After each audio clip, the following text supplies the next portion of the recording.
Hello, good morning. Hello, good morning. سلام، صبح بخیر از سر کار.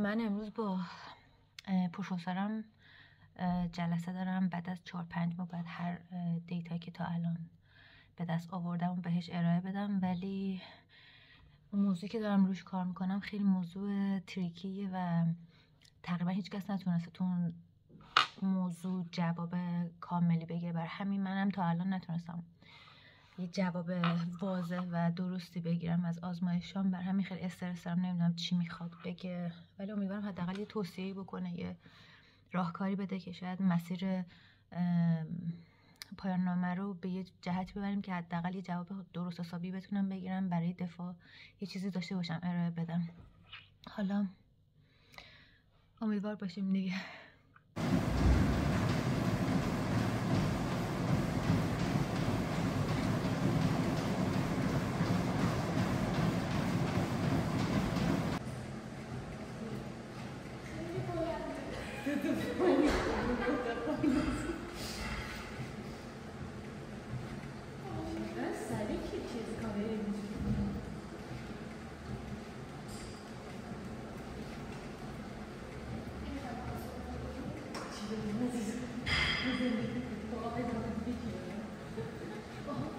نظرت با صادقانه راجع به فهمی میگه؟ خیلی صادقانه. نه دوست دارم. خیلی شوله. شو بریم. من فکر می‌کنم بعد صفر شه، ولی منتری گفتی که نه خوبه. فهمی درستش اینه که چرا مامانم درست داره الکی میگه. من فعلی درست میکنم. خیلی واقعی یعنی چی؟ یه داره الکی میگه. خودت میگه. بس سفتر باشه شلتر. سفتر فکر کنم. سفتر. فکر کنم سفتر؟ آخه سرچه مگه شاید زرده. نه فعلی باید سفت باشه. بعد میذارم توی یخچال که قشنگ شعله زرد که خیلی سفته. این باید ذره سفت‌تر باشه. آخه بذارش این الان داغه هنوز. سرچه سفتر. بازم اینجوری سفت نیست. پس بعد همشون ولی من دوست دارم. یه ذره شیرین. نه یا نه خواستم زیاد. رژیمی از باشگاه اومدی یا؟ آره. می‌خواستم ریالی میگه شیرین‌تر باشه. تست کنم هفته دیگه براتون شیرین‌تر درست می‌کنم. شیرین خیلی خوبه. نه زمان من دادن شیرین. یعنی میزان گلابش، هلش و شیرین. هل و گلابش کاملا اندازه. دستور پختش لطفا. از اینترنت در آوردم. نه من خیلی آشپزی میکنم میگم دستور پختش. مگه نگفتی میخوای غیبت کنی؟ آره دیگه الان می‌خوایم صحبت. الان ما غیبت نمی‌کردیم. نه بهش میگم فعلی حرف بزنیم. غیبت رو بیاد. غیبت راجع چی دوست داری؟ ما اصلا اهل غیبت نیستیم آخه. می‌خوایم راجع به مهاجرت صحبت کنیم. هم راجع شوک برم کنم که الان شوکشو خوردم که شوکش چی بوده برات؟ من با خانم صحبت کردم، حرفایی که زد در مورد اینکه میخوام کار کنم، میگه کار نکن، الان اصلا وقت کار کردنشون باید زبان بخونی ولی باید خونه تو عوض کنی. نگاه کن، نمیشه گفت حرفش کاملا غلطه یا کاملا درست. خب برای بعضی از آدما اینجوریه که بعد از همون اولش که میام، ماه اولی که میام کار کنن. بعضی نمیتونن خانواده‌شون تامین کنن، مجبور از همون ماه اول کار کنن که بتونن منیج کنن زندگیشون. ولی برای تو که اگه بتونن خانواده تامین کنن، کار نکردن بهتره تا زمانی که به یک لول زبانی برسی. آخه این لول زبانی اینجوری باشه که تو بتونی اگر میری سر کار حق تو بگیری. اگه میخوای مثلا بری تعطیلات بتونی بری بهش بگی من میخوام برم فلان موقع تعطیلات ها. نذاری همه برن تعطیلات بعد تو مثلا بمونی بعد بری بهش بگی نه نگفتی تو. وقتی که زبان بلد نباشی این مشکلات حالا نداره. من مثلا حرف دارم صحبت کنم ولی میخوام بگم که خیلی ادامه ندید تو این فاز به خاطر اینکه وقتی که زبانت الان اوکی نیست خب دو راه داری دیگه، یا اینکه بری کار سیاه بکنی فارسی صحبت کنی، یا یه کاری پیدا کنی که انگلیسی بتونی صحبت کنی، آلمانی میشه رده آخر و چیزی که تو نمیخوای چون اون وقت دیگه از آلمانی فاصله میگیری و انگلیسی صحبت میکنی. واسه همین اصلا تو نباید به کار کردن فکر کنی تا همون لولی که گفتن یهو میافتی رو سر زیر نمیافتم. تازه شروع کردم. تازه شروع کردم که اصلا میپره جا. که ریانه که خانواده میتونن ساپورت کنن تا جایی که میتونی استفاده کن. دوست ندارم ساپورت کنم دیگه ناراحت. ببین منم دقیقاً شاید تو رو داشتم تا تقریبا چقدر 2 سال منو ساپورت مالی کردم دیگه. ولی منو جلو انداخت. یعنی تمرکزم روی درس بود واقعا، چون الان که دارم همزمان کار کنم درس میخوام خیلی واقعا فشار میاد. ولی حدیث داستانش فرق داره. حدیث اصلا درسش انگلیسیه، نیازی نداره. آره من به آلمانی نیاز نداشتم، ولی تو باید آلمانی تو خوب کنی. و من الان یه جوری نه که پشیمونم، ولی میگفتم که کاشکی منم به آلمانی اومده بودم، الان آلمانی یاد میگرفتم اگه میخوای اینجا بمونی. مثلا من کل رشته‌ام بزنم. کلا اگه نگاه کنی بعد از 2 سال کسی رو نداریم که روی غلطت نمی‌شده باشه. همه روی یه غلطتی مخصوصا تو ماهی. آره مخصوصا این گوشه بیشتر. آره و داری زبان می‌گیری. من از خودم بیشتر از اندازه انتظار دارم. یعنی الان مثلا اینطوری هم که نه تو من شش ماه ناامیدت می‌کنه. بگید مثلا زبانش شوکه. در مورد خوبی من بگید. نه الان تو چند وقت اینجا نظرت راجع به اتریش بگو تا الان. والا من یه 6 ماه اینجا ولی 2 ماهش نبودم. الان که دارم میرم. یک برای شد چی بود؟ من شوک داشتم.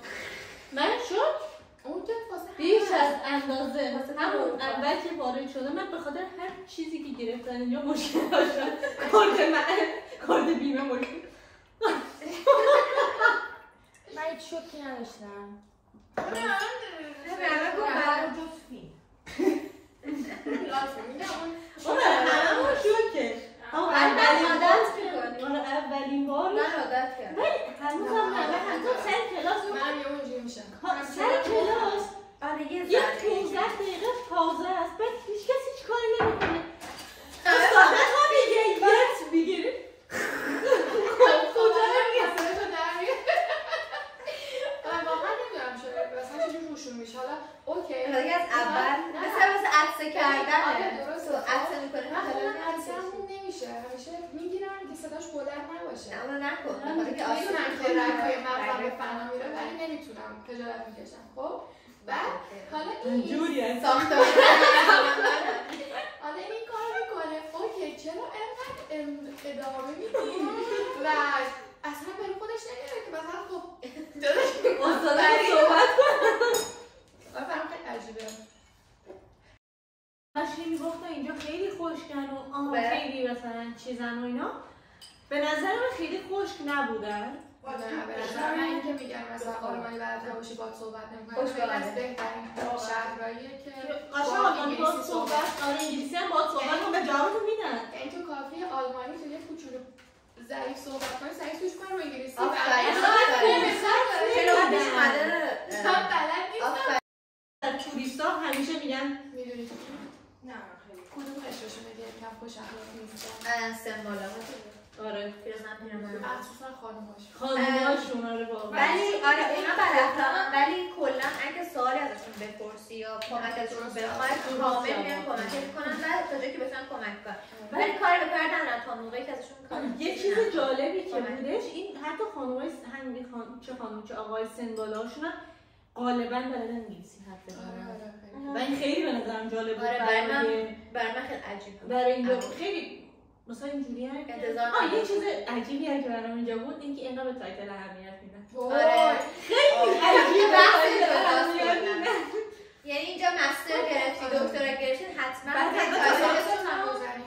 آره وارد کنی توی کارتاتون و همین چیز میکنه خیلی بهتر برای خونه پیدا کردن برای حتی مطب دکتر میری وقت بدن یا باهات با احترام بیشتری برخورد وقتی ببینن تو تایتل طولانیه حتی روی آیفون خونه‌شون ورودی خورده آره میشه ماک فلانی یا مثلا دکتر فلانی بعد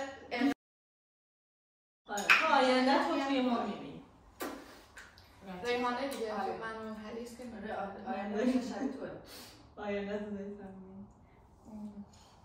اون روزا که رفته بودم پذیرش دانشگاه یعنی اون قسمت اینفورماتیک دانشگاه خیلی بامزه دختر اومد مدرکشو بگیره مدرک کاغذیشو بگیره برای چاپ کردن دکتر شده بود ما داریم اونی که مدرک کاغذی شده نگرفتیم مدرک کاغذی میگن نه اونایی که دکتر میشن که بعد بگیرن بزنن تو مطب کرد دیگه. دکتر نه. دکتر شده بودیم. رفتی برای جشن فارغ التحصیلی کاغذ دادم ولی بیشتر شبیه این بود که سرتیفیکیت بود. می‌خوردی؟ همونه دیگه. الان که دیگه نمیدن همونه. همون میگم من کاغذی کردم. خانم من گفت که سرتیفیکیت بیاره. تو در پزشکی رو مثلا بگیری به فکر در پزشکی هستی خیلی عالی مثلا تو الان سن خیلی خوب اومدی اوکی. تو دوباره امتحان بدی. مطب بزنه. اون مامان. برو برای چیزی مطب بزنم میرم اینجا توی بیمارستان تو کلینیک بیمارستان کار می‌کنه دیگه. آره از مطب یکی دیگه شو دامو خدا بزرگه. من رو بگیرم. من متوجه نمیشم چرا از به یه چیزی اصلا چون تا زمانی پاس نداشته باشی و مدرک که بگیری میگن اول بعد همه اتریشی‌ها بدن سر کار دوری کارشون رو بگذرونن بعد خارجی‌ها. خب وقتی تو پروسه درس خوندن 7 ساله خب تو این 7 سال تو پاس هم میگیری دیگه. من 7 سال نیستم 2 سال میبرم. خب بیشتر از 7 سال. ولی میگم آدم باید کلا بشنوه هر کسی چی میگه و سعی کن چیزی که به درت میخوره رو از توش بگیری. الان بهت گفتش که الان خیلی بلند پروازانه است که تو فکر کنی الان میخوای بری سر کاری که آلمانی هم باشه. من میگردی گیرت نمیاد ناامید میشی. نه مثلا که دارن اینجوری میکنیم یک اقراقه. همه رشته ها سخته، قطعا سخته و قطعا خب ارزششو داره. اون چیزی که تو به دست میاری خیلی چیز گنده‌ایه، مطمئنا ارزش خیلی زیادی داره و به خاطرش بعد یه بهای خیلی سنگین بپردازی. ولی اینی که بگی نه همشون وای بدبخت میشن فقط درس میخونن، نه، تو بعد از چند سال یاد میگیری مثل خود اینا رفتار کنی. میبینی خودشون باشگاهشون رو میرن، چی بهش میگن، مسافرتشون رو دارن، درسشون هم میخونن. مثلا تو بخواب ببین ما همیشه میایم به چیزای قشنگ فکر می‌کنیم ولی تو چیزای بد داستان نمی‌بینیم. مثلا من به عنوان کسی که میخوام در پزشک بشم مثلا میگم جزء رشته‌های مورد علاقه و تاپه و اصلا هیچ وقت هم روش نگفتم که نمیخوام بشم. همیشه هم گفتم نشدم، سعیمو کردم، دیدم که نشد. ولی یه مشکلی که هست رشته سختی داره. کلا به یه زبون دیگه درس خوندن خیلی خیلی سخته. مثلا اوایلش که عادت نداری من اینطوری که من دارم از کجا کردم من کیم از کجا من دقیقا ترمیه که بودم که من نمیتونم، مثلا نمیفهمم چی میگن. حالا من چی شده انگلیسی میخونم از حدیث میپرسم. من اون آلمانی هم میخونم، یعنی وقتی دارم همزمان دو تا زبان رو به صورت همزمان میخونم. یعنی من از حدیث انگلیسی میپرسم انگلیسی یاد بگیر به خاطر اینکه شما آزمایش قطعا به انگلیسی درسای پیشو منم باردی دقیقا درسای پیشو برام داشتم. هیچ وقفه‌ای بین درسات باشه و برای هر سال و 16 واحد رو داشته باشی.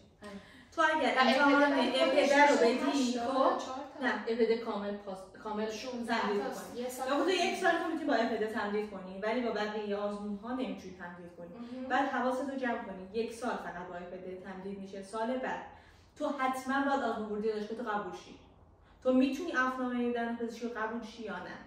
اینجوری نباید بگی که ریسک میکنم من نمیرم دانشگاه بوکو. نه کنسل نباید بکنی چون موقع نمیتونی تمدید کنی اقامت تو. بچه‌ها بحث رو ببندیم. امروز خیلی بحث اون راجبه درس بود. آره برای بچه‌هایی که میخوام بچه‌هایی که ندید تشناسی هم که آوردم ریحانه تو دندون همه چی رو میدونم. ریحانه میره جلو انجام من رو میگه خوشخلقه روشون باز